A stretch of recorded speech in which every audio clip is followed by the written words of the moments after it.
इस वजह से थोड़ी देर हो गई, तो उसके लिए माजरत। बहरहाल आपको खुशामदीद करते हैं आईसीएल की सीरीज़ के लेक्चर नंबर 2 में। उम्मीद है कि आपको कल का इंट्रोडक्टरी लेक्चर थोड़ा बहुत समझ में आ गया होगा।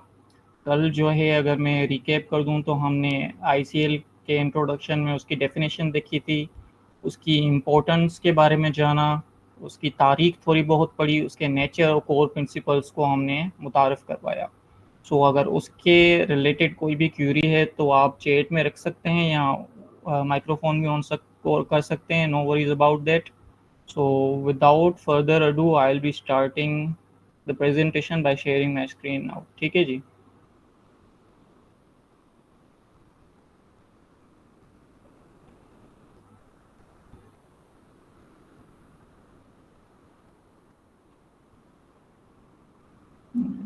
Just give me a moment, एक थोड़ा सा एरर आ रहा है।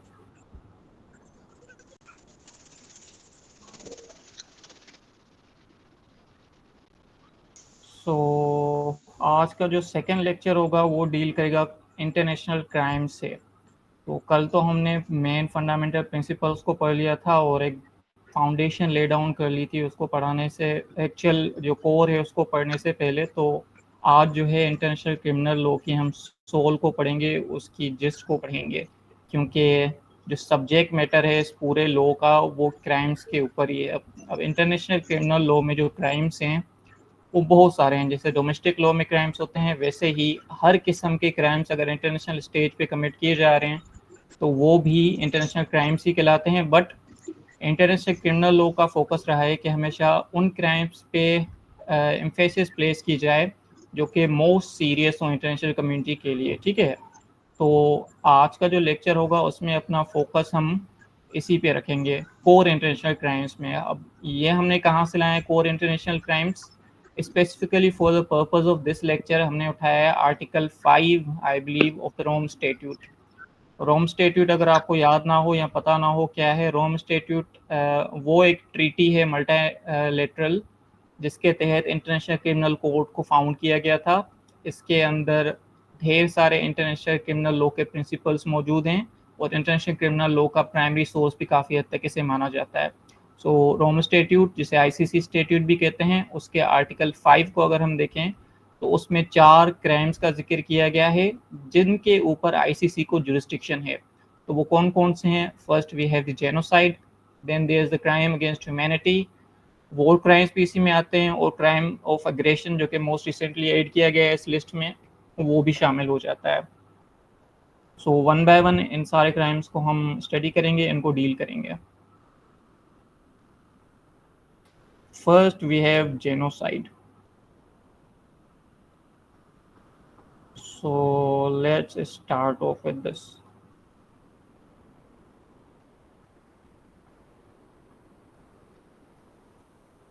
तो जेनोसाइड जो है वो अनडाउटेडली, आप किसी भी स्कॉलर इंटरनेशनल लॉ के से पूछोगे कि सबसे इंसान की तारीख में या लीगल एकेडमिया में सबसे हीनियस क्राइम कौन सा है इंटरनेशनली, या सबसे एट्रोशियस क्राइम कौन सा है, या सबसे ग्रेवेस्ट क्राइम कौन सा है, तो वो कहेंगे जेनोसाइड है। अब जेनोसाइड है क्या, उसकी डेफिनेशन जानने के लिए हम सहारा लेंगे जो उसकी मोस्ट अथॉरिटेटिव वस्फ है उसका। वो हमें कहाँ से मिलती है? वो हमें मिलती है जेनोसाइड कन्वेंशन से। 1948 का एक कन्वेंशन है जिसका पूरा टाइटल है convention on the prevention and punishment of the crime of genocide. ठीक है, इसको जेनोसाइड कन्वेंशन करके कहते हैं शॉर्टली। उसके अगर हम आर्टिकल नंबर 2 को देखें तो वो जेनोसाइड की डेफिनेशन इस तरीके से देता है। वो कहता है कि इन 5 अमलों में से कोई भी एक्ट किया जाता है जिसमें एक्ट करने का इंटेंशन क्या हो कि किसी प्रोटेक्टेड ग्रुप को डिस्ट्रॉय करना है, चाहे सारा डिस्ट्रॉय करना है, किसी पार्ट को डिस्ट्रॉय करना है। वो 5 एक्ट कौन कौन से हैं?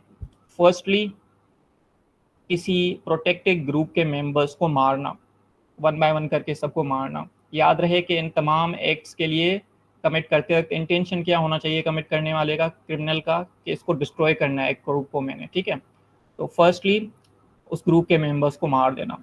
सेकेंडली, उस ग्रुप के मेंबर्स को सीरियस बॉडीली या मेंटली हार्म पहुंचाना। ठीक। थर्डली, उनको इस तरीके की कंडीशंस दे देना ज़िंदगी के लिए कि जिनसे उनकी डिस्ट्रक्शन हो जाए। ठीक। फोर्थली, इस तरीके के मेयर्स इम्पोज कर देना उस ग्रुप के ऊपर जिससे उनके फर्दर पैदाइश रुक जाए, उनके बर्ड्स को प्रिवेंट किया जाए।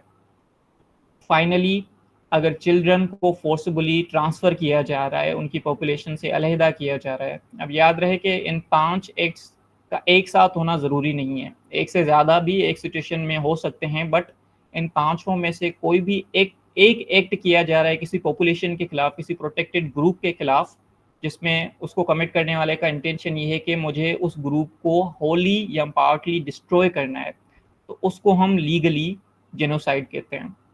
अब ये जो ग्रुप है वो क्या क्या हो सकता है, वो तो उसको डिस्टिंग्विश करने के मुख्तलिफ बुनियादें हैं।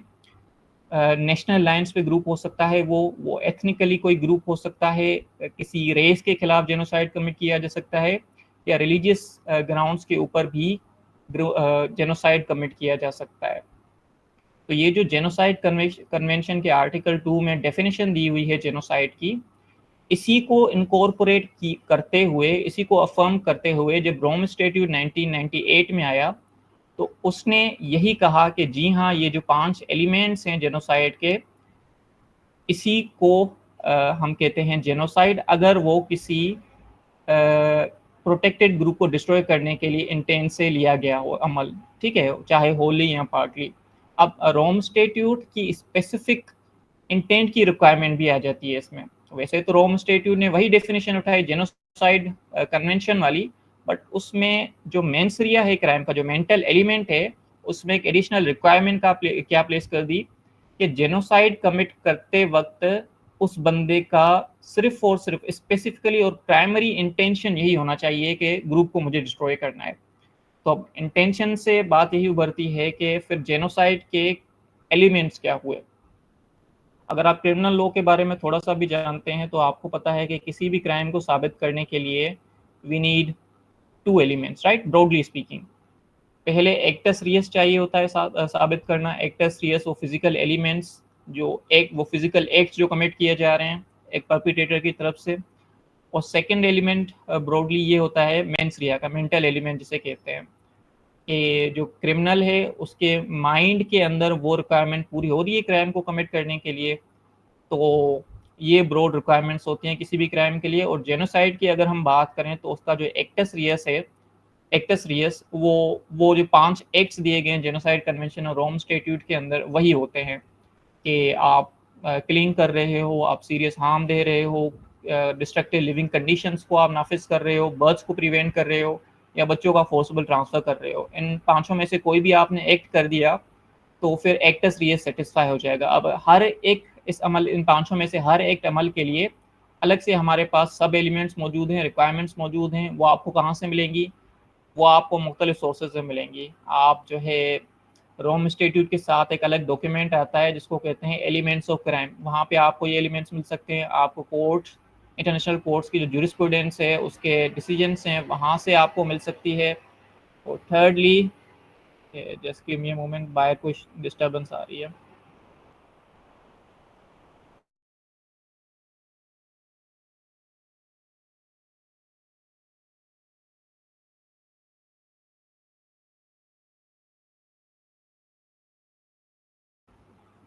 सही। तो ये जो हैं सोर्सेज हैं इन एलिमेंट्स के एलिमेंट्स ऑफ क्राइम हो गया, मुख्तलिफ कन्वेंशंस हो गए या जूरिस्प्रूडेंस हो गई कोर्ट्स की, तो वहाँ से आपको एलिमेंट्स मिल सकते हैं। उन 5 एलिमेंट्स को बस आपने याद रखना है कि ये एक्टस रियस हैं। और जब हम मेंटल एलिमेंट की बात करते हैं तो जैसा कि अर्लियर मैंने मेंशन किया कि रोम स्टैट्यूट स्पेसिफिक किस्म का एक इंटेंट नाफिज कर देता है रिक्वायरमेंट्स में कि परपिटेटर का क्या इंटेंट होना चाहिए, स्पेसिफिक इंटेंट होना चाहिए। इसको लीगल लैंग्वेज में हम कहते हैं डोलस स्पेशियलिस, के जेनोसाइड कमिट करने वाले का प्राइमरी, इंसिडेंटल या सेकेंडरी नहीं, प्राइमरी ऑब्जेक्टिव हो कोई ग्रुप को मुझे होली या पार्टली डिस्ट्रॉय करना है। अब आपने नोटिस किया होगा कि मैं बार बार होली या पार्टली को डिस्टिंग्विश करके पेश कर रहा हूँ। इसका मतलब ये है कि जेनोसाइड किसी ग्रुप के खिलाफ कमिट करने के लिए पूरे ग्रुप को तबाह करना ज़रूरी नहीं है, या उसको तबाह करने का इंटेंशन होना ज़रूरी नहीं है। अगर आप उस ग्रुप के किसी पार्ट को भी डिस्ट्रॉय कर रहे हो तो that qualifies legally as genocide. अब वो पार्ट कितना होना चाहिए, तो उसमें लॉ हमें ये गाइडेंस प्रोवाइड करता है कि वो पार्ट सब्सटेंशियल होना चाहिए, इतना होना चाहिए वो पार्ट के इस ग्रुप के सर्वाइवल को थ्रेटन कर दे। सो दैट वाज मोर और less the introduction of genocide. इसके अगर हम केस लॉज के बारे में बात करें तो मोस्टली जो साइड किया जाता है वो अकायेसू का केस साइड किया जाता है। आईसीटीआर का एक केस है 1998 में आया था, और जेनोसाइड एक कन्वेंशन के तहत इसको ट्राई किया गया था मिस्टर जीन पेयर पॉल अकायेसू को, और उसकी कन्विक्शन भी आई थी। उसको बाद में हम अलहदा से डिस्कस भी करेंगे। बट बहरहाल this is an important case. और उसके अलावा जो है क्रिस्टिक केस भी एक आता है 2001 का आईसीटीवाई का। आईसीजे में अगर हम चले जाएं तो हमारे पास सर्बिया के दो केस आ जाते हैं, एक बोस्निया के खिलाफ आता है और एक क्रोएशिया के खिलाफ आता है। सो जेनोसाइड तक अगर आपके जहन में कोई सवाल आता है तो आप बता दें, अदरवाइज हम नेक्स्ट क्राइम के ऊपर जाते हैं। जेनोसाइड क्लियर हो गया कि क्या होता है, उसके एलिमेंट्स क्या हैं? सर सवाल नहीं? डेफिनेशन रिपीट कर दें। जी जी ज़रूर। डेफिनेशन। जी जी ज़रूर। सो डेफिनेशन जेनोसाइड की हमारे पास दो जगहों पे मौजूद है। प्राइमरी जो है जेनोसाइड कन्वेंशन है हमारे पास, उसका आर्टिकल 2 कहता है कि 5 अमल करने हैं आपने। उन 5 अमलों 5 में से कोई भी एक अमल आप करते हो, और उसमें आपका इंटेंशन ये है कि मैं किसी प्रोटेक्टेड ग्रुप को डिस्ट्रॉय कर रहा हूँ। वो 5 अमल कौन कौन से हैं? वो 5 अमल ये हैं कि आप जो है हाँ किल करते हो किसी ग्रुप के बंदों को, आप उसको फिजिकली या मेंटली हार्म कर रहे हो, उसको डिस्ट्रक्टिव कंडीशंस में रख रहे हो, या उनके बर्थ को प्रिवेंट कर रहे हो, या बच्चों को आप ट्रांसफ़र कर रहे हो फोर्सफुली। सो इन पांचों अमलों में से आप कोई भी अमल करते हो जिसे आप ग्रुप प्रोटेक्टेड ग्रुप को डिस्ट्रॉय कर रहे हो, तो वो जेनोसाइड कहलाता है। प्रोटेक्टेड ग्रुप कौन कौन से हो सकते हैं? किसी भी बेसिस पे डिस्क्रिमिनेशन हो सकती है। सो जैन मुस्तफ़ा हलाई ने सवाल पूछा है कि प्रोटेक्टेड ग्रुप्स लाइक हमास, तो दैट इज़ डिबेटेबल। वो इस वजह से क्योंकि Hamas is in necessarily group जिसके खिलाफ कोई खास डिस्क्रिमिनेशन हो सकती है। अगर आप यहाँ से एक पॉलिटिकल आइडेंटिटी है जिसको हमास कह सकते हैं या पार्टी कह सकते हैं। On the other hand genocide के लिए जो डिस्क्रिमिनेटिंग ग्राउंड होना ज़रूरी है वो आइडेंटिटी की बुनियाद पे होना ज़रूरी है। अगर आप हमास को हटा के मुस्लिम कह लें या गज़ा की पॉपुलेशन कह लें तो फिर उसके खिलाफ जो एक्ट किए जा रहे हैं इसराइल की तरफ से उसको जेनोसाइड कह सकते हैं। अब यहाँ पे एक और पॉइंट में इम्पोर्टेंट ये भी ऐड करना चाहूँगा जैन साहब के किसी भी ग्रुप को डिनोट करना है, जब आपने आइडेंटिफाई करना है ये जानने के लिए कि उसके खिलाफ जेनोसाइड हो रहा है या नहीं हो रहा, तो आपको उस ग्रुप को डिफाइन या आइडेंटिफाई पॉजिटिवली करना है, नेगेटिवली नहीं करना है। इसकी मैं मिसाल दे देता हूँ।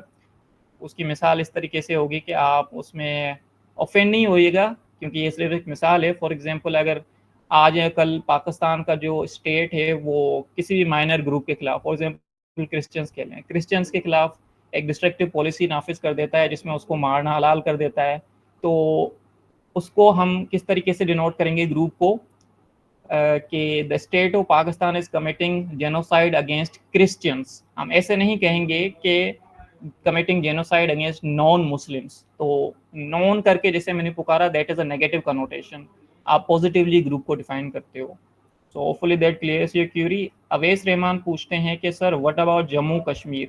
सो जम्मू कश्मीर के अंदर जो एक्ट्स हो रहे हैं उसको necessarily in my personal and humble opinion हम जेनोसाइड इस वजह से नहीं कहेंगे क्योंकि वो एक टेरिटरी के ऊपर पॉलिटिकल डिस्प्यूट है।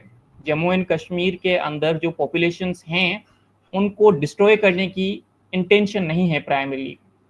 For example Jammu and Kashmir के अंदर जो बंदे रह रहे हैं, चाहे मुस्लिम हो या नॉन मुस्लिम्स हों, या रिलीजियस या टेरिटोरियल ग्राउंड्स, टेरिटोरियल नहीं, किस रिलीजियस या रेशियल ग्राउंड्स के ऊपर उनको अगर मारने की कोशिश की जा रही हो कि नहीं हमें सारे कश्मीरियों को तबाह बर्बाद करना है, तो फिर हम उसको ख़त्म कर लेंगे, जेनोसाइड करेंगे। रऊफ कह रहे हैं sir I have a question but आप ऊपर जाए। व्हाट डू यू मीन ऊपर जाएं भाई?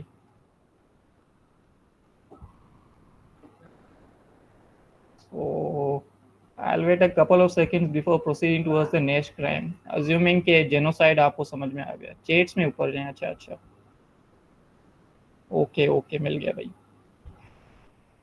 Sir, what if any one only made preparation or do an attempt, but can it actually be committed? Then उस केस में क्या होगा? जी हाँ, जेनोसाइड कमिट करने के लिए ये ज़रूरी नहीं है कि किसी मैसिव ग्रुप की तरफ से वो अमल किया जा रहा है डिस्ट्रक्शन का, या किसी स्टेट की तरफ से किया जा रहा है। हाँ, उसको साबित करना और उसको प्रूव करना और उसको कमिट करना आसान हो जाता है जब किसी ऐसी एंटिटी की तरफ से जेनोसाइड कमिट किया जा रहा है जिसके पास वो कैपेसिटी भी है।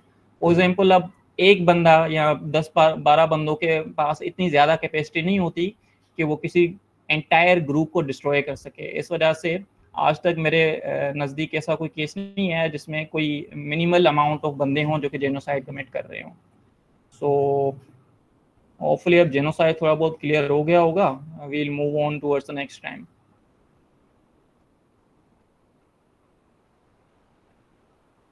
तो then we have crimes against humanity. इंसान ज़ात के खिलाफ जो जुराइम होते हैं उन्हें हम कहते हैं क्राइम्स अगेंस्ट ह्यूमैनिटी। अब एक सदी तकरीबन पहले चले जाते हैं, हम न्यूरेमबर्ग को दोबारा रिविजिट करें तो उसका जो चार्टर है वो क्राइम्स अगेंस्ट ह्यूमैनिटी है। अब इसको मैं बार बार क्राइम्स अगेंस्ट ह्यूमैनिटी नहीं कहूँगा, इसको मैं कहूँगा CAH, ठीक है। तो न्यूरेमबर्ग चार्टर ने CAH को इस तरीके से डिफाइन किया कि ये इनह्यूमन एक्ट्स हैं जिसमें मर्डर आ जाता है, एक्सटर्मिनेशन आ जाता है, इंस्लेवमेंट आ जाती है, डिपोर्टेशन आ जाती है। इस किस्म के इनह्यूमन एक्ट्स हैं जो सिविलियन पॉपुलेशंस को टारगेट करते हैं। और ये जो इनह्यूमन एक्ट्स हैं ये ना सिर्फ वॉर टाइम में कमिट होते हैं बल्कि पीस टाइम में भी कमिट होते हैं। और ये बात याद रखना ज़रूरी इस वजह से भी है क्योंकि ये प्राइमरी बात है जो कि डिस्टिंग्विश करती है वॉर क्राइम को क्राइम अगेंस्ट ह्यूमैनिटी से। और भी डिस्टिंक्शंस हैं, उसके ऊपर बाद में वक्त मिला तो आ जाएंगे, बट प्राइमरी डिस्टिंक्शन ये है कि crime against humanity peace time में भी हो सकते हैं, वॉर टाइम में भी हो सकते हैं। और फिर बाद में जब रोम स्टेट्यूट आ गया तो उसके आर्टिकल 7 ने मज़ीद वजाहत कर दी CAH की, और उसने बाकायदा एक लिस्ट दे दी हमें अमलों की, एक्ट्स की, और कहा कि ये तमाम एक्ट्स जो हैं वो प्रोहिबिटेड एक्ट्स हैं। इसमें से कोई भी एक्ट अगर किया जा रहा है is part of a wide spread और सिस्टमेटिक अटैक, वाइड स्प्रेड और सिस्टमेटिक तरीके से उस एक्ट को कमिट किया जा रहा है किसी भी सिविलियन पॉपुलेशन के खिलाफ, तो वो हो जाएगा हमारे लिए CAH, क्राइम्स अगेंस्ट ह्यूमैनिटी, ठीक है। तो वो एक्ट्स कौन से हैं उसको हम जिक्र कर लेंगे, बट इस स्टेज पे ये भी आप याद रख लें या नोट कर लें कि अर्लियर जब हम जेनोसाइड को डिस्कस कर रहे थे तो हमने जेनोसाइड कन्वेंशन का जिक्र किया है ना। जेनोसाइड कन्वेंशन आया जो कि उसकी डेफिनेशन प्रोवाइड करता है और उसको गवर्न करता है पूरे मैटर को, और उसी को रीअफर्म करते हुए रोम स्टेट्यूट आया। बट CAH के लिए कोई खास ट्रीटी नहीं है हमारे पास। तो this is a problem sometimes, क्योंकि एक ट्रीटी जो है वो इंटरप्रिटेशन में, एप्लीकेशन में मसले का हल प्रोवाइड करती है। इस वजह से ये हुआ कि पिछले साल 2024 में नवंबर के महीने में यूनाइटेड नेशन के जनरल असेंबली ने पहली मरतबा नेगोशिएशंस ओपन कर दिए, जिसमें उनकी कोशिश है कि हम CAH के ऊपर एक ट्रीटी बनाएंगे। तो this is a positive action. अभी उसका कोई खास अपडेट, अभी इसकी कोई खास अपडेट नहीं आई। आई गेस के 2026 से लेके 2029 तक वो कोई सेशन सेलेक्ट किए हुए हैं, वो उसको ओपन कर देंगे तो नेगोशिएशंस आ जाएंगी। अभी वक्त लगेगा but this is an appreciable act. So ये मैंने बात की कि रोम इंस्टीट्यूट का आर्टिकल 7 हमें एक्ट्स के बारे में बताता है जिसको अगर वाइड स्प्रेड तरीके से या सिस्टमेटिक तरीके से कमिट किया जाए तो उसको हम कहते हैं CAH। तो स्पेसिफिकली हम आते हैं आर्टिकल 7(1) के ऊपर रोम स्टेट्यूट के। वो हमें ढेर सारे एक्ट्स प्रोवाइड करता है, उसको आप खुद भी खोल के देख लेंगे, उसमें बहुत एक्ट्स आते हैं। उसमें मर्डर आता है, extermination, enslavement, deportation, imprisonment, torture, rape, sexual slavery, persecution, enforced disappearance, apartheid और वगैरह वगैरह भी आ जाते हैं। और फाइनली एक सब कैटेगरी भी उसमें आती है जिसको कहते हैं कि अदर इनह्यूमन एक्ट्स। वो एक ब्रॉड कैटेगरी है और वो तमाम एक्ट्स जो कि उसकी लिस्ट में नहीं आते, लेकिन फिर भी जाहिर में ऐसा होता है कि इनह्यूमन एक्ट्स हैं और सिस्टमेटिक या फिर वाइड स्प्रेड तरीके से कमिट किए जाते हैं, तो उसको हम उस कैटेगरी में डाल देते हैं, ठीक है। तो वो जो एक्ट्स हैं वो हमारे लिए क्या कहलाएंगे, एक्टस रियस कहलाएंगे। ठीक हो गया। और मेंस रिया की अगर हम बात करें तो जेनोसाइड के लिए तो हमारे पास क्या था, डोलस स्पेशलिस्ट था कि स्पेसिफिक इंटेंट होना चाहिए एक्यूज्ड का उस ग्रुप को डिस्ट्रॉय करने के लिए, क्राइम को कमिट करने के लिए, एक्ट को परपिट्रेट करने के लिए। But generally crimes against humanity के लिए स्पेशल इंटेंट नहीं होता। जनरली जनरली जो अप्लाई होता है स्टैंडर्ड मेंटल एलिमेंट, वो आर्टिकल 30 का स्टैंडर्ड कहलाता है। तो आर्टिकल 30 स्टैंडर्ड मोस्टली आप जो है अगर इसकी केस लॉज को पढ़ेंगे या मूड कोर्ट्स में पार्टिसिपेट करेंगे तो सुनने में मिलेगा। तो वो क्या है, बेसिकली रोम स्टेट्यूट के आर्टिकल 30 को आप खोलोगे तो वो मेंटल रिक्वायरमेंट प्रोवाइड करता है कि जनरली रोम स्टेट्यूट में दिए गए किसी भी क्राइम को कमिट करने के लिए मेंस रिया का स्टैंडर्ड क्या होता है, किस हद तक मेंटल अवेयरनेस होनी चाहिए उस क्राइम को साबित करने के लिए। तो आर्टिकल 30 हमें बताता है कि फॉर एग्जांपल उस बंदे का इंटेंट होना चाहिए वो क्राइम कमिट करने का या उस कंडक्ट में एंगेज होने का, या फिर उसको एटलीस्ट इतनी नॉलेज या अवेयरनेस हो कि अगर मैं ये अमल कर दूं तो उसमें ये नतीजा हो सकता है जो कि एक क्राइम है। ठीक है। तो जनरली CAH के लिए, इवन वॉर क्राइम्स के लिए भी जनरल इंटेंट आर्टिकल 30 का स्टैंडर्ड अप्लाई हुआ। ठीक है। बट मैं बार बार जर्नल इस वजह से कह रहा हूँ क्योंकि कुछ ऐसे क्राइम्स भी मौजूद हैं जो कि क्राइम्स अगेंस्ट ह्यूमैनिटी है जिनके खिलाफ अलहदा से स्पेशल इंटेंट भी होना जरूरी है। डोलस स्पेशलिस्ट स्पेसिफिक इंटेंट होना भी जरूरी है, प्लेजिंग वगैरह जैसे हो गया। तो ये जो है मेन दो एलिमेंट्स हैं, एक्टस रियस और मेंस रिया। बट इस स्टेज पे मैं एक और वजाहत भी देना चाहूँगा जो कि है कंटेक्सचुअल एलिमेंट्स की। एक तो हमारे पास होता है एक्टस रिया, दूसरा हमारे पास होता है मेंस रिया। ठीक है। और जनरली यही रिक्वायरमेंट्स होती है हमारे पास क्राइम को साबित करने के लिए। बट इंटरनेशनल क्रिमिनल कोर्ट में अगर आपने कोई क्राइम साबित करना है इन चारों में से कोई भी, तो मेंटल और फिजिकल एलिमेंट्स के अलावा कॉन्टेक्सचुअल एलिमेंट्स भी होते हैं जो आपको साबित करने होते हैं एज प्रोसिक्यूशन। कॉन्टेक्सचुअल एलिमेंट्स वो होते हैं जो कि रोम स्टेट्यूट रिक्वायर करता है कि आप सेटिस्फाई करो, इसको शेपी रिक्वायरमेंट्स भी कहते हैं।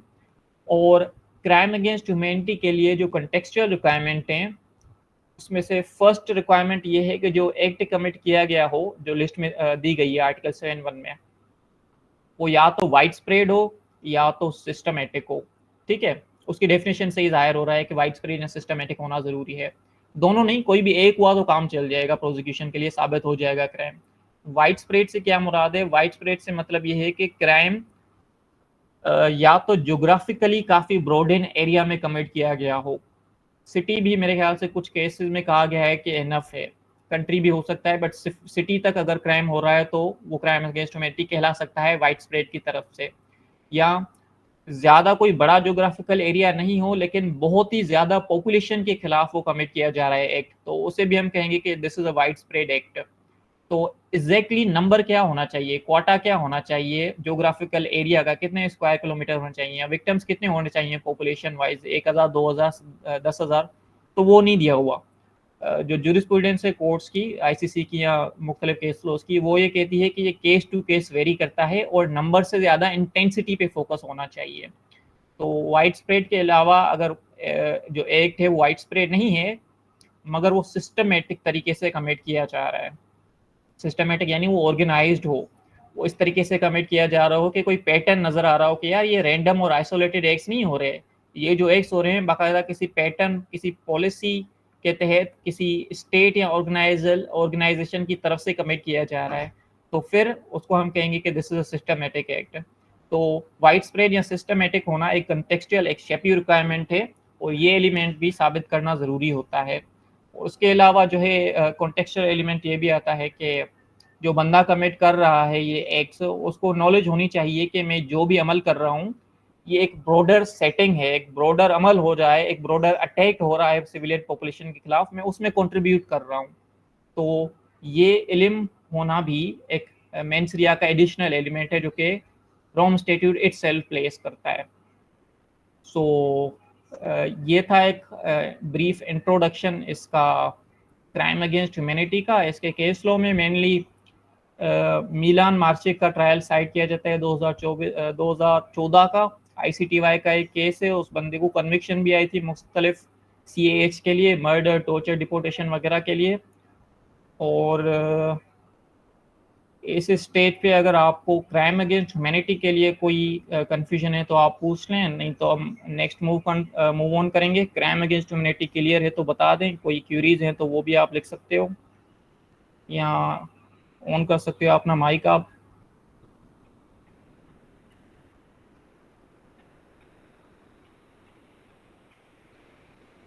सो अवेश रहमान कहते हैं कि अपार्थेड का क्या मतलब है। सो बेसिकली अपार्थेड ये होता है कि आप किसी मखसूस पॉपुलेशन को, बकाया की जो पॉपुलेशन है उससे सेग्रीगेट कर देते हो, उसे अलहदा कर देते हो और उसके खिलाफ डिस्क्रिमिनेटरी अमल कर रहे होते हो आप।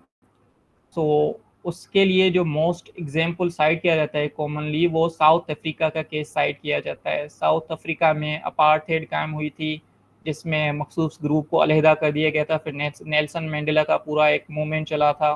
और रिसेंट टाइम्स में ये कह रहे हैं कि फ़लस्तीनियों के खिलाफ भी एक अपार्थेड बना हुआ है, क्योंकि वो उनको सेग्रीगेट किए हुए हैं। इसराइलीज उनको फ्री मूवमेंट अलाउ नहीं करते, उसमें जो रिसोर्सेज का एक्सेस है उसे भी लिमिट कर देते हैं। तो दैट्स व्हाट अपार्थेड इज। सो मदिया ने बिल्कुल ठीक ही जवाब दिया है कि ब्लैक एंड वाइट का जो डिस्क्रिमिनेशन केस हुआ था साउथ अफ्रीका का, रेशियल डिफरेंस। रऊफ कहते हैं कि सर या टॉर्चर, ये टॉर्चर किस हद तक हो सकता है, I mean is there limitation of torture. So Rauf sahab, torture को साबित करने के लिए भी हमारे पास एक रिक्वायरमेंट है, हमारे पास एक अलहदा से टॉर्चर कन्वेंशन भी मौजूद है, और उसमें डेफिनेशन भी मौजूद है और रिक्वायरमेंट्स भी मौजूद हैं। उसमें जो डेफिनेशन प्रोवाइड की गई है वो मोर लेस वही जो जनरली बताई जाती है वही है कि आप किसी बंदे के खिलाफ कोई ऐसा फिजिकल या मेंटल हार्म पहुंचा रहे हो जिसमें आपको उससे कुछ चाहिए होता है, या simply for the sake of torturing भी आप उसको जुल्म कर रहे होते हो। अब टॉर्चर कन्वेंशन में और रोम स्टेट्यूट की जो डेफिनेशन है उसमें फ़र्क ये है कि टॉर्चर कन्वेंशन के लिए आपको ऑफिशियल कैपेसिटी में वो करना, एक्ट करना होता है, जबकि रोम स्टेट्यूट में ऐसा कोई डेफिनेशन नहीं है। और किस हद तक की अगर हम बात करें तो उसमें एक बाकायदा थ्रेशोल्ड दिया हुआ है कि अगर आप एलिमेंट्स ऑफ क्राइम वाले डॉक्यूमेंट को उठा लें तो उसमें एलिमेंट्स दिए हुए हैं, उस एलिमेंट्स में से सारे पूरे हो गए तो दैट सफाइसेस एज टॉर्चर। और क्राइम अगेंस्ट ह्यूमैनिटी के लिए आपको ये याद रखना है कि जो भी अमल किया जा रहा है वो एक बंदे के खिलाफ ना किया जा रहा हो, सिविलियन पॉपुलेशन के खिलाफ किया जा रहा है। अब सिविलियन पॉपुलेशन कितनी पॉपुलेशन होनी चाहिए, that varies case to case. और अगर कोई भी एक बंदा किसी एक दूसरे बंदे के खिलाफ कोई भी ऐसा एक्ट कर रहा है जो कि क्राइम अगेंस्ट ह्यूमैनिटी की डेफिनेशन में फॉल कर रहा है, तो वो उस सूरत में ही क्राइम अगेंस्ट ह्यूमैनिटी कहलाएगा जब किसी ब्रॉडर कॉन्टेक्स्ट में किया गया हो, एक ब्रॉडर सिस्टम नाफिज किया हुआ है स्टेट की तरफ से, फॉर एग्जाम्पल जिसमें मुख्तलिफ क्राइम अगेंस्ट ह्यूमैनिटी कमिट किए जा रहे हैं, और उस सेटिंग में, उस बैकड्रॉप में एक बंदा एक टॉर्चर कर देता है तो वो भी फिर क्राइम अगेंस्ट ह्यूमैनिटी में आ जाता है। सो मदीहा कहती हैं किस नेशन को उसके राइट्स ना देना ये भी एक टॉर्चर है। तो सब्जेक्टिवली कह सकते हैं कि एक टॉर्चर है, क्योंकि वो आप उसको जब राइट्स उसके छीन लेते हो तो वो उसको एक्सपोज कर देता है बंदे को दूसरे किस्म के वायलेशंस में भी। अगर उसके पास राइट्स नहीं होंगे फॉर एग्जांपल लाइफ के, तो कोई भी बंदा उसको आके मार देगा, और वो ना सिर्फ एक क्राइम अगेंस्ट ह्यूमैनिटी कहलाएगा बल्कि और बहुत ज़्यादा क्राइम्स भी वहाँ पे आ जाते हैं। और उसको टॉर्चर से ज़्यादा आप कह लें, टॉर्चर को आप इस तरीके से जनरली नहीं कह सकते, स्पेसिफिक सेटिंग में ले जाएं फिर कहेंगे। अगर आपको राइट्स को स्ट्रिप करना है, उसमें आपका मकसद है कि आप फॉर एग्जांपल उससे कोई एस्पियोनेज की इन्फॉर्मेशन लेना चाह रहे हो, तो वो डेफिनेशन टॉर्चर में आ सकती है। In my opinion, I'm not too sure about this. We can discuss this in a subsequent lecture as well. So Rauf कह रहे हैं कि how can we differentiate between hurt and torture. तो रऊफ साहब, दोनों की कैटेगरीज में डिफरेंस है। For example, hurting is a means of accomplishing torture, hurt के जरिए से टॉर्चर किया जाता है, ठीक है। The simplest explanation is this, वो हर्ट जो है चाहे फिजिकल हो चाहे मेंटल हो, किसी को नुकसान पहुंचाना हो, दैट्स हर्टिंग, ठीक है। और टॉर्चर की अलग से डेफिनेशंस और रिक्वायरमेंट्स होती हैं, उसके एलिमेंट्स भी वेरी करते हैं। These are separate crimes, but torture के लिए हार्म करना लाजमी होता है। अवैस कहता है, in Kashmir Hindu peoples stop the Muslim peoples to go to their religious belief, this is also against crime against humanity. तो इन माय ओपिनियन इसको हम क्राइम अगेंस्ट ह्यूमैनिटी इस वजह से नहीं कहेंगे क्योंकि क्राइम अगेंस्ट ह्यूमैनिटी की जो एक्सेप्टेड लिस्ट दी हुई है 7(1) के आर्टिकल में, उसमें ये चीज़ फॉल नहीं करती कि अगर आप किसी को उसकी रिलीजियस प्लेस में नहीं जाने देते तो वो एक क्राइम अगेंस्ट ह्यूमैनिटी होगा। हाँ, ह्यूमन राइट्स लॉ की वायलेशन यहाँ पे होती हैं, तो ह्यूमन राइट्स की वायलेशन इसको हम कहेंगे, और बाकाया जो भी इंटरनेशनल कन्वेंशन यहाँ पे अप्लाई होंगे वो उसको क्रिमिनलाइज ज़रूर करेंगे, उसके खिलाफ हमारे पास एवेन्यूज़ भी हैं, but specifically crime against humanity हम उसको ये वाला दर्जा नहीं देंगे। तो मदीहा ने एक एप्ट एक्सप्लेनेशन दी है जो कि डिस्टिंग्विश करती है हर्ट को और टॉर्चर को, and I agree with this, not necessarily disagree. Faheem ने एक हैंड रेज किया हुआ है, अगर वो कुछ कहना चाहते हैं तो कह दें, otherwise we'll move on toward the next time. अच्छा सर, मेरा एक सवाल है। सवाल ये है कि मिसाल के तौर पर हम कहते हैं सीएच की वायोलेशन हो रही है, तो इसकी जस्टिस के लिए या फिर इसको हम अप्रोच करेंगे वो एज ए इंडिविजुअल करेंगे या एज ए स्टेट? देखें, किसी भी क्राइम अगेंस्ट ह्यूमैनिटी को अगर आपने एनफोर्स कराना है, उसकी वायलेशन को आपने जस्टिस दिलवानी है आपने, ठीक है, तो उस पर हमारे पास जो तरीक़ाकार है वो हम 3 तरीके के एवेन्यूज़ फॉलो कर सकते हैं, 3 तरीके के तरीक़ाकार है हमारे पास। उसको हम नेक्स्ट लेक्चर में भी डिस्कस कर देते हैं, बट ब्रीफली मैं ये कहूँगा कि आप एज एन इंडिविजुअल क्या करेंगे। अगर आपको लगता है कि क्राइम अगेंस्ट ह्यूमैनिटी हो रहा है, तो आप सबसे पहले वो इंस्टीट्यूशन को तलाश करेंगे जो कि जुरिस्डिक्शन रखता है इस मामले में, जैसे यूनाइटेड नेशंस हो गया, जैसे इंटरनेशनल क्रिमिनल कोर्ट हो गई, ठीक है, या कोई एक और ट्राइब्यूनल होगा। तो उसमें आप एप्लीकेशन देख सकते हो, फिर ओटीपी क्या करेगा, ऑफिस ऑफ द प्रोसिक्यूशन उसमें इन्वेस्टिगेशन लॉन्च करेगा, फिर वो अपनी प्रिलिमिनरी रिपोर्ट देगा आईसीसी को, उसके प्री ट्रायल चैम्बर ने फिर अरेस्ट वारंट जारी करने और बाकाया प्रोसेस सारा चलेगा, ठीक है। बट आपको ये भी समझना ज़रूरी है कि इसको हम इंसान ज़ात के खिलाफ जुराइम का नाम दे रहे हैं, तो अगर किसी इतनी बड़ी पॉपुलेशन के खिलाफ एक एक्ट कमिट हो रहा है तो उसमें स्टेट्स इन्वॉल्व हो जाते हैं, ह्यूमन राइट्स एनजीओज इन्वॉल्व हो जाते हैं, तो बाकायदा बहुत इन्फ्लुएंशियल एंटिटीज़ होती हैं, पर्सनस होते हैं इंटरनेशनली जो इसमें एक्ट्स कर रहे होते हैं इसके खिलाफ प्रोसिक्यूशन और प्रोसीडिंग्स को चलाने के लिए। सो आकिब जो कह रहे हैं उससे मैं बिल्कुल एग्री करता हूँ। मेरा जो पर्सनल ओपिनियन है वो यही है कि इसराइल जो फ़लस्तीन में कर रहा है वो क्राइम अगेंस्ट ह्यूमैनिटी है। उसमें ना सिर्फ क्राइम्स अगेंस्ट ह्यूमैनिटी आ जाते हैं, उसमें वॉर क्राइम्स भी आ जाते हैं, उसमें जेनोसाइड भी आ जाते हैं। तो होपफुली क्राइम अगेंस्ट ह्यूमैनिटी समझ में आ गया होगा थोड़ा बहुत। तो now we'll move on towards the next crime. ठीक है जी, okay. So let's discuss war crimes.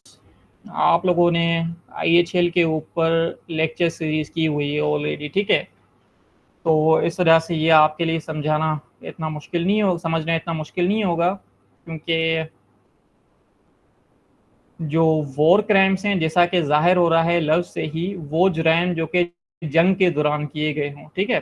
तो अगर आपको डिफ़ाइन करना है वॉर क्राइम्स को, तो आप उसको इस तरीके से करेंगे कि वॉर क्राइम्स जो हैं वो जंग के जो कवानीन हैं, वॉर के जो लॉज एंड कस्टम्स हैं, उसकी ग्रेव ब्रीचेज हैं, या IHL इंटरनेशनल ह्यूमैनिटेरियन लॉ के जो ट्रीटी रूल्स हैं या कस्टम्स हैं, उसकी सीरियस वायलेशन को हम वॉर क्राइम कहते हैं, ठीक है। वो चाहे फिर इंटरनेशनल आर्म्ड कॉन्फ्लिक्ट में किए गए हों वायलेशंस या ग्रेव ब्रीचेस, चाहे नॉन इंटरनेशनल आर्म्ड कॉन्फ्लिक्ट्स में किए गए हों। अब ये जो 2 आर्म्ड कॉन्फ्लिक्ट्स के किस्म हैं, अक़साम हैं, इसकी मैं वजाहत नहीं दूंगा, ये अज्यूम करते हुए कि आप ऑलरेडी ये पढ़ चुके हो। अगर ज़रूरत महसूस हुई तो फिर बता दीजिएगा, बट बहरहाल इन दोनों सेटिंग्स में ये वायलेशंस हो सकती हैं, ठीक है। तो वॉर क्राइम्स क्या हैं? IHL की वायलेशंस, जो कि सीरियस वायलेशंस होती हैं, ठीक है। इसमें हमारे पास जो लॉ है वो मोस्ट इम्पोर्टेंटली जेनीवा कन्वेंशंस ही हैं। जेनीवा कन्वेंशंस और उसकी जो 3 प्रोटोकॉल्स हैं वो हमारे पास मोस्ट इम्पोर्टेंट सोर्स या लीगल फाउंडेशन मानी जाती हैं वॉर क्राइम्स के लिए, क्योंकि फॉर एग्जांपल जेनेवा कन्वेंशन हमें खुद बताते हैं, स्पेशली द 4 जेनेवा कन्वेंशन के ग्रेव ब्रीचेस कौन कौन से अमल होते हैं। आप सिविलियंस को विलफुली किल कर रहे हो या टॉर्चर कर रहे हो जंग के दौरान, हॉस्टेजेस को आप ले रहे हो या विलफुली आप पीओडब्ल्यूज को फेयर ट्रायल नहीं प्रोवाइड कर रहे, आप मैसिव डिस्ट्रक्शन कर रहे हो जो कि मिलिट्री नेसेसिटी से जस्टिफाइड नहीं है, तो ये तमाम क्या है, ये ग्रेव ब्रीचेस हैं। तो उसके बाद हमारे पास ये CIHL भी है, customary international humanitarian law. Hopefully आप लोगों ने CIHL के बारे में थोड़ा बहुत पढ़ा होगा। एग रेगुलेशंस में हमें वो तमाम उसूल प्रोवाइड करती हैं जो कि जंग में फॉलो करना ज़रूरी होती हैं, आर्म कॉन्फ्लिक्ट में फॉलो करना ज़रूरी होती हैं, और उनमें से कोई भी एक्ट अगर आप कर देते हो तो वो फिर क्या हो जाता है, वो वॉर क्राइम हो जाता है। फॉर एग्जांपल आप ऐसे means and methods of warfare इस्तेमाल कर रहे हो जो कि इलीगल हैं, आप सिविलियंस को प्रोटेक्ट नहीं कर रहे हो, या फिर आप प्रोटेक्टेड ऑब्जेक्ट्स के ऊपर डिस्ट्रक्शन कोज कर रहे हो, उसको आप तबाह बर्बाद कर रहे हो, तो ये तमाम अमल क्या हो जाते हैं, ये हो जाते हैं वॉर क्राइम्स। उसके अलावा रोम स्टेट्यूट का आर्टिकल 8, 8वां जो आर्टिकल है वो फिर अलग से हमें लिस्ट प्रोवाइड करता है कि ये तमाम एक्ट्स हैं हमारे पास आर्टिकल 8 में दिए हुए, ये अगर कमिट किए जा रहे हैं जंग के दौरान, आर्म्ड कॉन्फ्लिक्ट के दौरान, तो उन्हें हम कहते हैं अगेन वॉर क्राइम्स। ठीक है, तो वॉर क्राइम की डेफिनेशन समझना इतना मुश्किल नहीं है। इसके एलिमेंट्स के ऊपर अगर हम आए तो एलिमेंट्स एक्टस रियस तो वही होंगे जो आर्टिकल 8 में हमारे पास सारी लिस्ट दी हुई हैं अमलों की, कि इनमें से कोई भी अगर एक्ट कर दिया तो वो एक्टस रियस की डेफिनेशन को प्रूव कर देगा, उसको सेटिस्फाई कर देगा। ठीक है, तो अगर एक मखसूस क्राइम को अगर आप अलग से देखना चाहते हो तो मैं रिकमेंड करूँगा कि एलिमेंट्स ऑफ क्राइम्स के डॉक्यूमेंट को खोलें, और वहाँ पे हर एक क्राइम के बारे में अलग अलग से एलिमेंट्स दिए हुए हैं, वो कभी कभी 4 आते हैं, कभी 5, कभी 7। तो कोर्ट क्या करती है, प्रैक्टिकली 1 बाय 1 उन तमाम एलिमेंट्स को साबित करना शुरू कर देती है। ठीक है, for example, just for the sake of an instance, क्या होता है कि एक आर्म्ड कॉन्फ्लिक्ट होता है 2 कंट्रीज के बीच में, कंट्री ए और बी। कंट्री ए क्या कर देती है कि कंट्री बी की एक रिलीजियस साइट या फॉर एग्जांपल कल्चरल प्रॉपर्टी है, उसको जाके डिस्ट्रॉय कर देती है। ठीक है, कोई मिलिट्री नेसेसिटी नहीं थी, बस उसका दिल कर दिया, उसने तबाह कर दिया, तो ये एक वॉर क्राइम है। ठीक है, कल्चरल प्रॉपर्टी को डिस्ट्रॉय करना आर्म्ड कॉन्फ्लिक्ट के दौरान एक वॉर क्राइम है। और उसमें कोर्ट क्या करेगी, अगर उसके सामने ये केस आया IC की फॉर एग्जांपल, तो वो एलिमेंट्स ऑफ क्राइम को देखेगी, उसको खोलेगी कि कल्चरल प्रॉपर्टी की destruction article A to B 4 नहीं 4 नहीं 2 या E का कुछ है। ठीक है, सो उसको खोलेगी और उसके तमाम एलिमेंट्स को देखेगी। ठीक है, फॉर एग्जांपल उसका पहला एलिमेंट ये हो सकता है कि बंदे ने एक अटैक किया। सेकेंड एलिमेंट क्या हो सकता है कि अटैक जो किया गया है वो कल्चरल प्रॉपर्टी के खिलाफ किया गया है। थर्ड एलिमेंट में क्या हो सकता है कि अटैक जो उसने किया है उसमें उसका इंटेंशन था कि मुझे अटैक करना है, इसको तबाह करना है। तो इस तरीके से तमाम एलिमेंट्स को सेटिस्फाई किया जाता है। सो जैसे CAH के केस में था, उसमें वॉर क्राइम में भी यही होता है कि मेंसरिया के लिए आर्टिकल 30 का स्टैंडर्ड अप्लाई होता है। आर्टिकल 30 जो मैंने अर्लियर जिक्र किया रोम स्टेट्यूट का, जो कि हमें बताता है कि इंटेंट या नॉलेज होनी चाहिए क्राइम को कमिट करने की, उस कॉन्डक्ट में एंगेज होने की, या उस कॉन्सिक्वेंस को पास करने की। तो दैट सफिशिएंट जब आपने मेंटल एलिमेंट का जिक्र किया उसको सेटिस्फाई करना हो। बट जैसा कि मैंने CAH में कहा कि that is subject to a condition, कि वैसे तो जनरली सारे केसेस में जो मेंसरिया का स्टैंडर्ड है वो आर्टिकल 30 का ही अप्लाई होगा। बट अगर किसी मखसूस केस में एक अलहदा से इंटेंट दिया गया कि नहीं, जनरल इंटेंट तो आपने साबित करना है, उसके अलावा आपने स्पेशल किस्म का स्पेसिफिक इंटेंट भी साबित करना है जो डोलस स्पेशलिस्ट है, तो वो फिर प्रोसिक्यूशन को अलग से सेटिस्फाई करना पड़ता है कि फॉर एग्जांपल जो पिलेज का क्राइम है, तो उसमें आपको जनरल इंटेंट के अलावा स्पेसिफिक इंटेंट भी साबित करना पड़ता है कि आपने जो है पर्सनल पर्पसेस के लिए एक प्राइवेट प्रॉपर्टी को जो है एक पब्लिक प्रॉपर्टी प्राइवेट प्रॉपर्टी को आपने सीज कर लिया जंग के दौरान, कंसेंट भी नहीं लिया आपने जो उसके रेजिडेंट्स हैं उसका। तो ये उसके जनरल रिक्वायरमेंट्स हैं एक्टस रियस की और मेंस रिया की। कॉन्टेक्सचुअल एलिमेंट्स की बात करें, कॉन्टेक्सचुअल एलिमेंट जिसको हमने अर्लियर शेपी रिक्वायरमेंट्स का नाम दिया, तो क्राइम अगेंस्ट ह्यूमैनिटी के लिए शेटी रिक्वायरमेंट्स क्या थी कि सिस्टमेटिक और वाइड स्प्रेड होना चाहिए अटैक, और बंदे को पता हो कि एक ब्रॉडर सेटिंग है उसमें मैं कंट्रीब्यूट कर रहा हूँ। ठीक है, on the other hand war crimes के लिए जो शेटी रिक्वायरमेंट्स, जो कॉन्टेक्सचुअल एलिमेंट्स के रिक्वायरमेंट्स हैं वो 2 हैं। सबसे पहली रिक्वायरमेंट ये है कि जो भी अमल किया जा रहा है at question, it must be in the context of and must be associated with an armed conflict. क्योंकि देखें, अगर किसी बंदे को मारा जा रहा है और वो आर्म्ड कॉन्फ्लिक्ट में नहीं, किसी पीस टाइम में मारा जा रहा है, तो उसको हम क्राइम तो कहेंगे, इवन उसको क्राइम अगेंस्ट ह्यूमैनिटी भी कहेंगे, लेकिन उसको वॉर क्राइम नहीं कहेंगे। उसको वॉर क्राइम इस वजह से ही कह रहे हैं क्योंकि जंग के दौरान हो रहा है, तो उस एक्ट का आर्म्ड कॉन्फ्लिक्ट के सिनेरियो में उसके कॉन्टेक्स्ट में होना जरूरी है, और उस एक्ट का आर्म्ड कॉन्फ्लिक्ट से एसोसिएटेड होना भी जरूरी है। ठीक है। और जो सेकंड एलिमेंट है कॉन्टेक्चुअली, वो मेंटल एलिमेंट ही है कि बंदे को पता होना चाहिए कि मैं जो भी एक्ट कर रहा हूँ वो एक आर्म्ड कॉन्फ्लिक्ट की सिचुएशन में कर रहा हूँ। अगर उसको वो ये इल्म नहीं है और उसको पता ही नहीं है कि एक जंग चल रही है और उसने ऐसे ही आइसोलेटेड तरीके से वो अमल कर दिया, तो उसको हम पिनलाइज नहीं करेंगे। उसको इस तरीके से हम प्रोसिक्यूट जरूर करेंगे कि उसने क्राइम कमिट किया, बट उसके लिए जो प्रोसीडिंग होंगी वो वॉर क्राइम वाली प्रोसीडिंग नहीं होंगी। ठीक है। तो ये जनरली था वॉर क्राइम्स। और वॉर क्राइम्स तकरीबन हर नोटेबल केस में आते रहते हैं। इसमें अगर हम ICTR या ICTR में चले जाएं तो उसमें हमारे पास डिलालिक है, ब्लास्टिक है, स्लेबसी है। और अगर आप ICC में जाना चाह रहे हो तो हमारे पास कतांगा केसेस हैं, बेम्बा केस है, निटागंडा केस है, ओंगविन केस है रिसेंटली। तो ये तमाम जो एक्ट्स हैं, इन सब में जो अक्यूज्ड हैं उनको वॉर क्राइम्स के लिए चार्ज किया गया था। उनकी बाकायदा प्रोसीडिंग्स चली थी, काफ़ी बंदों के कन्विक्शंस भी आए थे। एक दो को हम बाद में जिक्र डिस्कस कर लेंगे, but this was more or less the necessary things you need to know at this stage about war crimes. war crimes clarify हुआ हो तो बता दें, कोई कंफ्यूजन या क्यूरी है तो वो भी बता दें, उसको डिस्कस कर लेते हैं। so let me open the chat now. so Abdullah पूछ रहे हैं कि what is the age limit for child soldiers. तो चाइल्ड सोल्जर्स के लिए जो लुबांगा केस का स्टैंडर्ड है, थॉमस लुबांगा डिलियो का एक केस हुआ था ICC में, उसको इसी बात के ऊपर कन्विक्शन आई थी कि उसने चाइल्ड सोल्जर्स को कॉन्स्क्रिप्ट किया हुआ था। चाइल्ड सोल्जर्स को वो रिक्रूट कर रहा था, उसको ट्रेन कर रहा था और उसको भेज रहा था जंगों के दौरान। ठीक है। सेंट्रल रिपब्लिक ऑफ अफ्रीका में। तो उस जजमेंट में जो चाइल्ड सोल्जर्स के लिए एज लिमिट बताई गई थी वो 15 साल की बताई गई थी। कि थॉमस लुबांगा क्या कर रहा था, 15 साल के से कम उम्र बच्चों को जंग में इन्वॉल्व कर रहा था। सो वहाँ पे 15 साल दी गई, लेकिन जनरली ये कहा जाता है कि वो लीगली जो एज ऑफ एडल्टहुड है उसको रीच ना किया हो उन बंदों ने, तो उसको हम चाइल्ड सोल्जर्स कहते हैं अगर उसको जंग में इस्तेमाल किया जा रहा है। अब्दुल्ला अगेन कहते हैं कि just as different countries have different age limits for voting, licence, marriages, so what should be the age of child soldiers to be called as child soldiers. I believe this is connected to the previous question and my answer must have addressed this as well hopefully. Most of the time, Awais कहते हैं कि most of the time soldiers died at the LOC, so it's prevent on war crimes और crime against humanity.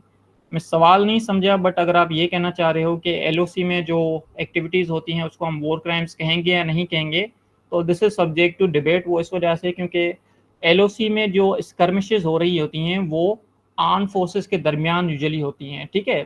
तो अगर arm forces legally एक दूसरे में arm force का इस्तेमाल कर रही हैं तो उसको हम वॉर क्राइम नहीं कहते, क्योंकि वो IHL के सैंक्शन के तहत हो रही होती हैं। इंसिडेंटली अगर कुछ बंदे बेचारे सिविलियंस मर जाते हैं तो उसको टाइटल दिया जाता है कि this was incidental death accompanied by a justified use of force. तो ये आ गया मरिया सेइंग के डेफिनेशन अगेन रिपीट। तो वॉर क्राइम की डेफिनेशन बहुत सिंपल है। वॉर क्राइम क्या है? वो क्राइम जो कि वॉर में किया गया हो। अब आर्टिकल 8 में लिस्ट दी गई है कि कौन कौन से एक्ट होने चाहिए आर्म्ड कॉन्फ्लिक्ट के दौरान। वो अगर आर्म्ड कॉन्फ्लिक्ट में हो गए तो दैट्स वॉर क्राइम। ठीक है। ग्रेव ब्रीचेस होती हैं IHL की वॉर क्राइम्स, या other serious violations of laws and customs of war. आपने सिविलियंस को बेवजह मार दिया, दैट्स अ वॉर क्राइम। आपने सिविलियंस का टॉर्चर कर दिया जंग में, that's a war crime. Difference between humanitarian law and war crime. तो ह्यूमैनिटेरियन लॉ क्या होता है, स्पेशली अगर हम आर्म्ड कॉन्फ्लिक्ट के कॉन्टेक्स्ट में बात करें, वो कानून जो कि आर्म्ड कॉन्फ्लिक्ट को रेगुलेट करे। ठीक है। जो कि स्टैंडर्ड्स प्रोवाइड करे, जो कि लॉ हमें बताए कि जंग आपने कैसे करनी है, जंग में आपने क्या क्या नहीं करना है। और अगर वो आपने कर दिया जो कि ह्यूमैनिटेरियन लॉ कहता है कि आपने नहीं करना, वो प्रोहिबिटेड एक्ट आपने कर लिया, IHL की ह्यूमैनिटेरियन लॉ की वायलेशन कर ली, तो वो वॉर क्राइम कहलाती है। ठीक है। So war crime is the violation of humanitarian law. Dual use targets, अच्छा इसका मैंने जिक्र नहीं किया था, वो चैलेंजेस का मैं चैलेंजेस की मैं वजाहत करना भूल गया, तो वो मैं आपको बता देता हूँ कि IHL वॉर क्राइम्स की जो प्रोसिक्यूशन है उसमें मुख्तलिफ किस्म के चैलेंजेस भी आते हैं। वो चैलेंजेस कौन कौन से होते हैं? फॉर एग्जांपल कि हमें पता है कि रोम स्टेट्यूट क्या है, एक इंटरनेशनल ट्रीटी है। इंटरनेशनल ट्रीटी के पार्टीज कौन होते हैं? स्टेट्स होते हैं। तो अगर स्टेट का कोई बंदा जो है वो क्राइम कमिट कर रहा है स्टेट के सैंक्शन से, तो उसको हम ICC में लाएंगे, उसके खिलाफ प्रोसिक्यूशन कर लेंगे। बट नॉन स्टेट पार्टीज क्या करें? जो आर्म्ड ग्रुप्स होते हैं उसको हम ICC में कहाँ से लाएं? So this is a procedural challenge जो उसके अंदर बहुत काम हो रहा है, but it's a challenge nevertheless. उसके खिलाफ एक्चुअल जो कंफ्यूजन एम्बिग्यूटी अराइज होती है वो डुअल वेपन से भी कभी कभार हो जाती है, कि ऐसे वेपन्स जो कि डुअल पर्पस के लिए होते हैं वो सिविलियन यूज के लिए भी इस्तेमाल होते हैं और मिलिट्री एफर्ट्स में भी कंट्रीब्यूट कर रहे होते हैं। तो वो जो एम्बिगुअस नेचर आ जाता है, अगर उसके जरिए से कोई एक्ट हो गया तो फिर कन्फ्यूजन राइज होती है कि इसको वॉर क्राइम कहेंगे या नहीं कहेंगे। तो इसमें मुख्तलिफ कोर्ट्स के हमारे पास डिसीजन भी मौजूद हैं। आई बिलीव जो कि जनरल ओपिनियन है, जो कि पॉपुलर ओपिनियन है, वो ये कहता है कि डुअल यूज वेपन्स अलाउड होते हैं, और उसमें अगर आप कोई एक्ट कर भी लेते हो जो कि लॉज की वायलेशन करता है तो जनरली उसको अलाउ कर देते हैं, बट ओबियसली वो प्रोपोर्शनल होना चाहिए। IHL के फंडामेंटल प्रिंसिपल से कंप्लाई करना उसका जरूरी है, ठीक है। और एक और चैलेंज ये भी होता है कि कभी कभार सिविलियंस और कॉम्बेटेंट्स को आइडेंटिफाई करना, डिस्टिंग्विश करना मुश्किल हो जाता है, उनको डिफाइन करना भी मुश्किल हो जाता है, क्योंकि जंग का सिनेरियो, आर्म कॉन्फ्लिक्ट का सिनेरियो बहुत डायनामिक होता है। उसके अंदर आइडेंटिफाई करना और उस हिसाब से प्रोपोर्शनल एक्ट करना ये मुश्किल हो जाता है। तो ये प्रोसीजरल इश्यूज हैं, ये कुछ चैलेंजेस हैं। उसके अलावा भी ढेर सारे IHL के चैलेंजेस हैं, बट क्योंकि इस करंट डिस्कशन का वो मौजू नहीं है, इस वजह से मैं उसकी वजाहत नहीं करूँगा। आप कंटेम्प्रेरी चैलेंजेस इन IHL को भी पढ़ सकते हैं अलग से इंटरनेट वगैरह पे सर्च करके। तो होपफुली वॉर क्राइम्स क्लियर हो गया होगा। अगर हो गया होगा तो ठीक है, we'll move on to the next crime. At the end मौके पे अब्दुल्ला ने एक सवाल कर दिया है। सो अब्दुल्ला कहते हैं कि your point of view on blackout missiles as they affect electric problems and contact signals which will result in sufferance of civilians, does they are allowed in wars or is it crime? So civilian infrastructure को अगर आप hamper करते हो, जो कि civilian way of life को खराब करे, उनको नुकसान पहुंचाता है, और that is not justified by military necessity, और उसके अलावा वो जो फंडामेंटल कोर प्रिंसिपल से IHL के वो डिस्क्रिमिनेटरी नहीं है, वो जो है प्रोपोर्शनल है, वो अननेसेसरी सफरिंग हार्म वगैरह नहीं करता, तो ये तमाम हमें सारी सिचुएशन देखनी पड़ती हैं। अगर ब्लैकआउट मिसाइल्स आ रहे हैं और वो IHL के प्रिंसिपल से कंप्लाई कर रहे हैं, वो जो है मिलिट्री नेसेसिटी भी जस्टिफाइड है, तो फिर उसको लीगल कह सकते हैं। बट अगर किसी भी IHL के प्रिंसिपल को वो वायलेट कर रहे हैं ब्लैकआउट मिसाइल्स, तो फिर वो इलीगल है, फिर वो उसे वॉर क्राइम ही कहेंगे उस एक्ट को।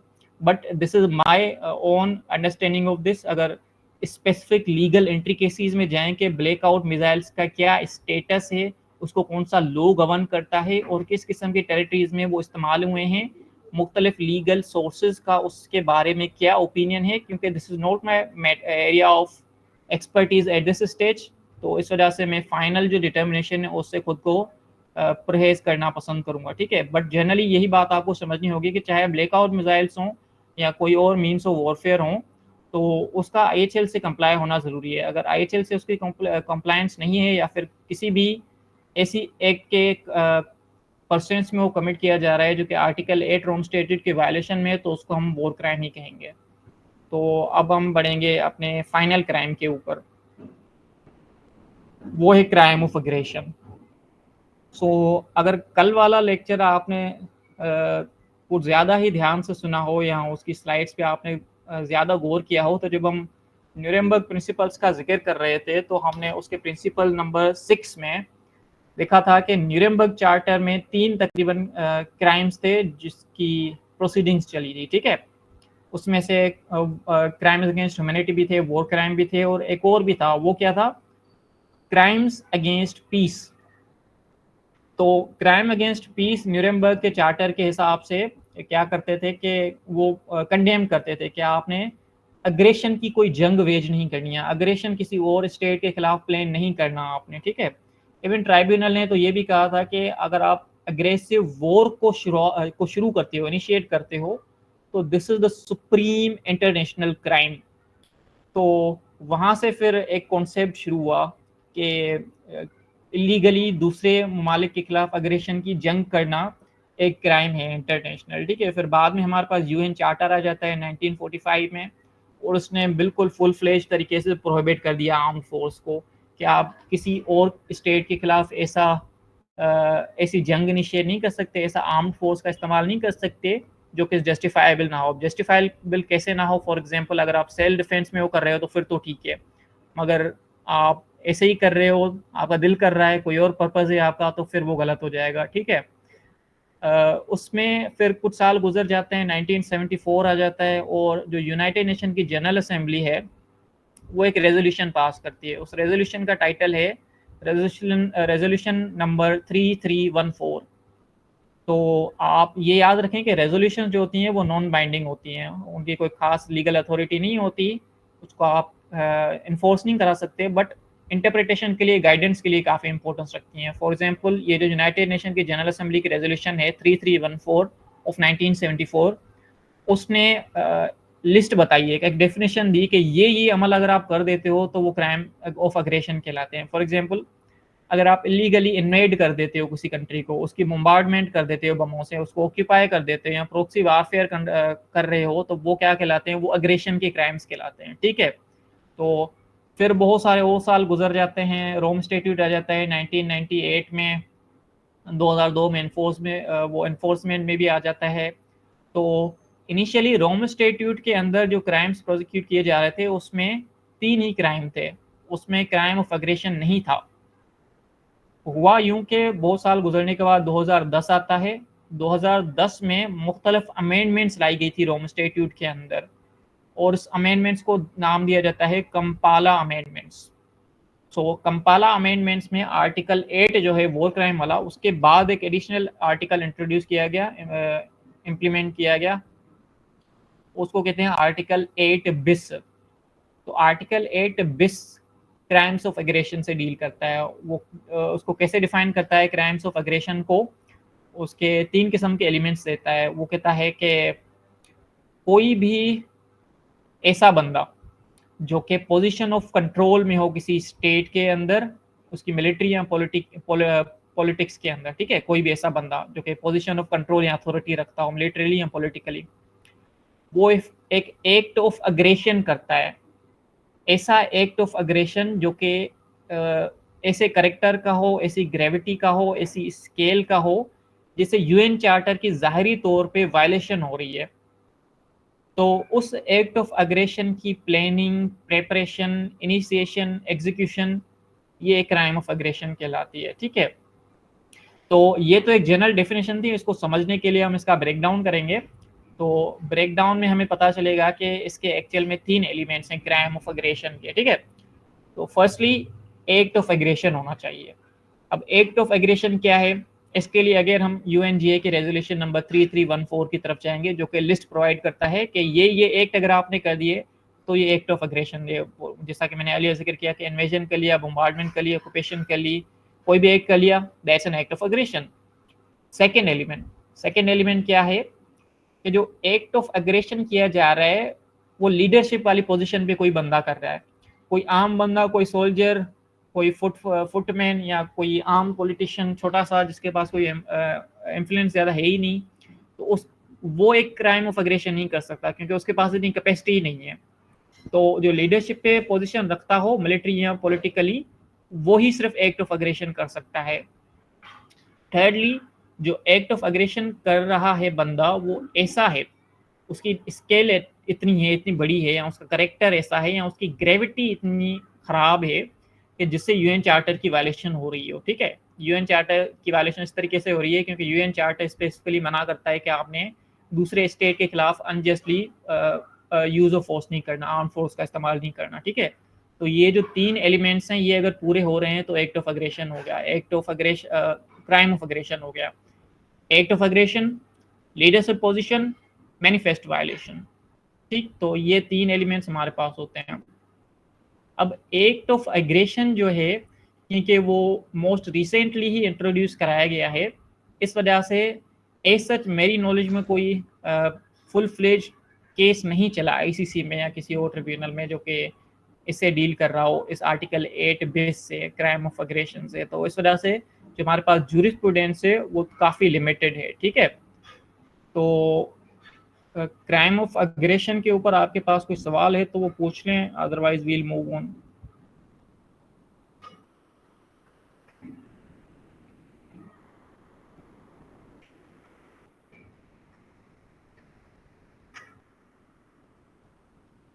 Just give me a thumbs up अगर मूव ऑन करना है तो। ठीक हो गया जी।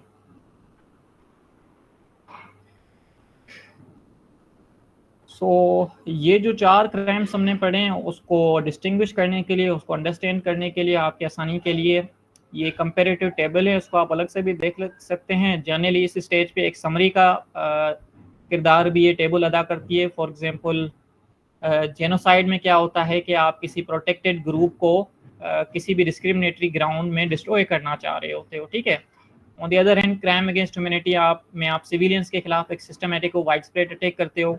वॉर क्राइम में आप किसी भी बंदे के खिलाफ कोई एक्ट करते हो जो कि लॉज ऑफ वॉर को वायलेट करे। ठीक है, और एग्रेशन जो है वो इंडिविजुअल्स नहीं करते, वो सोवरेन स्टेट्स करते हैं, इलीगल यूज ऑफ फोर्स करते हैं स्टेट्स के खिलाफ, दूसरे सोवरेन स्टेट्स के खिलाफ।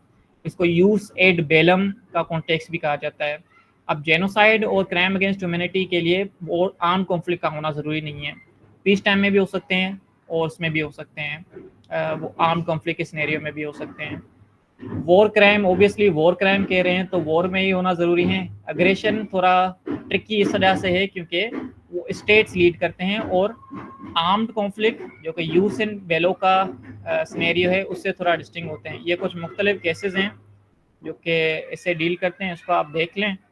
अब फाइनली वैसे तो बहुत सारे केसेस हैं जो कि इन तमाम क्राइम्स को डील करते हैं, उसको बताते हैं, उसमें वजाहत करते हैं, बट इस स्टेज पे ये मैंने 4 केसेस दिए हैं, 4 सिचुएशन दिए हैं, इसको हम थोड़ा ब्रीफली डिस्कस करेंगे। But just give me a moment, बाहर थोड़ी डिस्टर्बेंस हो रही है।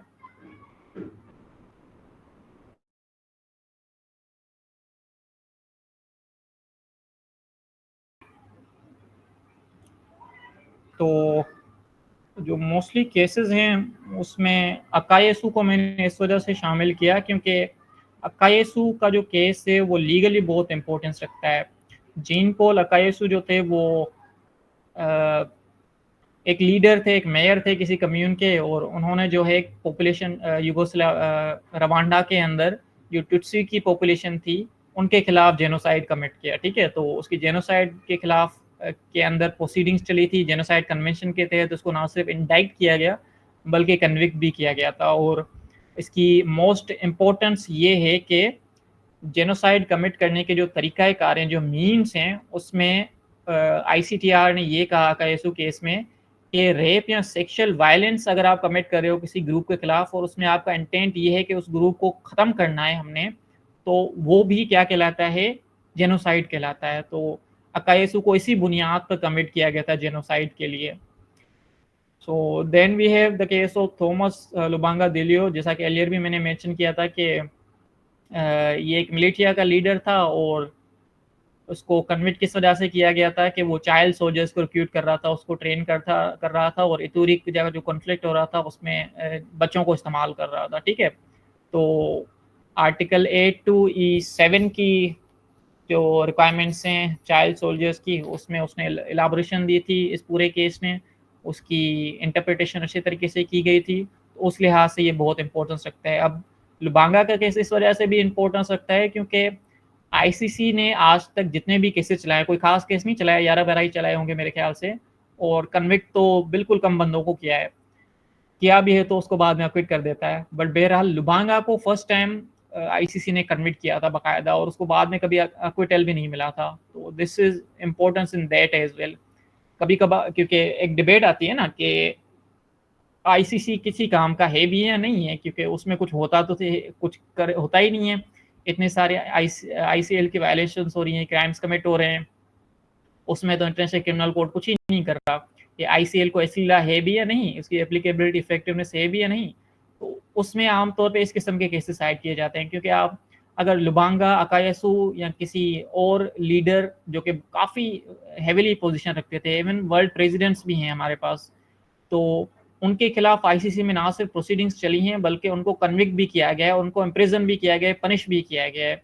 तो हालांकि it hasn't been too successful, but उसकी इफेक्टिवनेस नज़र आती है। It is a positive steps towards implementation of ICL.